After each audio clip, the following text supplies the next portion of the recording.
Before you scroll, let me fill you in on what's going on with the World Economic Forum.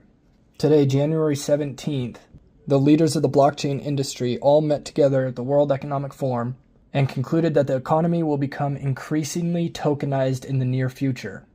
This means things such as housing, electricity, government bonds, foreign exchange, and other real-world assets will be traded on the blockchain.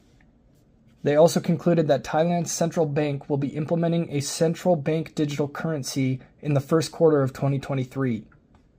They also concluded that many major brands desire to turn their proprietary loyalty point systems into blockchain applications.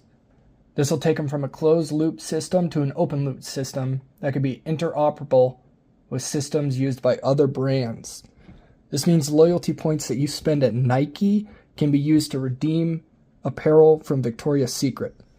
If you want to stay up to date with Web3 and blockchain technologies, give me